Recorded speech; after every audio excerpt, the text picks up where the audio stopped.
What's going on, everyone? I'm Grant Rettig and today we're talking about 6 tips on how you can take better photos. Let's do this.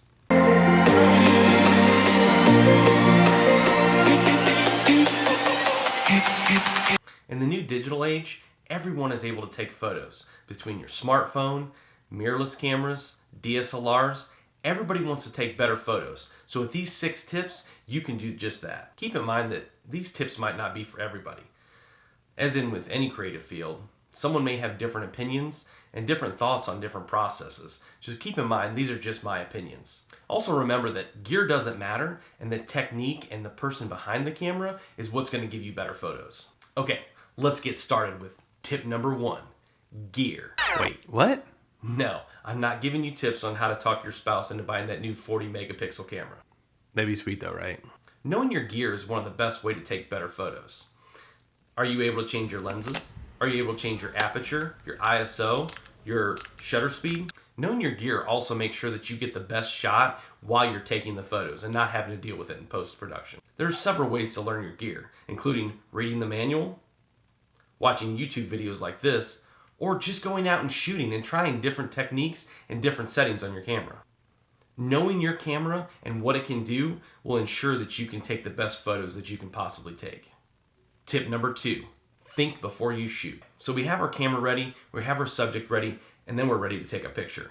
But think to yourself, what kind of photo you're trying to take? Is this going to be something dramatic? Is it going to be something dreamy? Ask yourself what kind of photo you're trying to take. Think of what's your final product. Is it going to be for the internet? Is it going to be for print?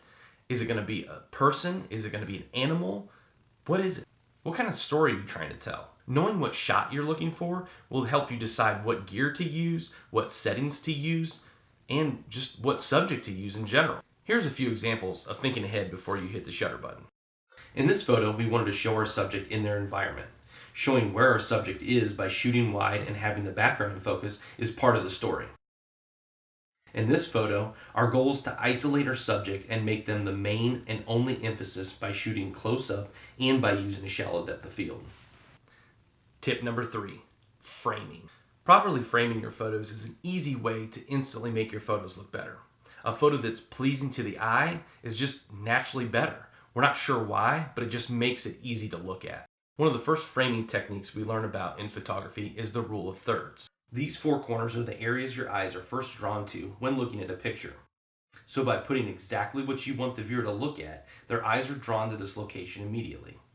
Another great framing technique is to use leading lines to draw your viewer's eye across the photo.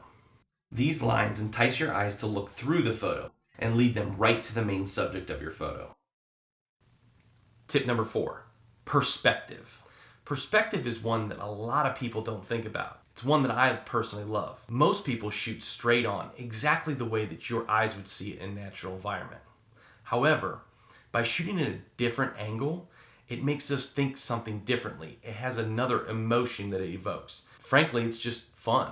By taking a picture below your subject and shooting up, it makes your subject look bigger and seem more powerful. Getting lower to the ground and shooting up is especially useful with sports photography.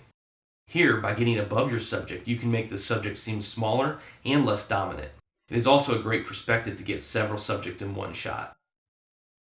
Tip number 5, lighting. Lighting can be extremely extensive, from using dozens of artificial lighting to just the natural light around us. First, you have to decide again what kind of mood or story you're trying to tell. Is it something dramatic where around your subject is going to be dark but your subject is lit?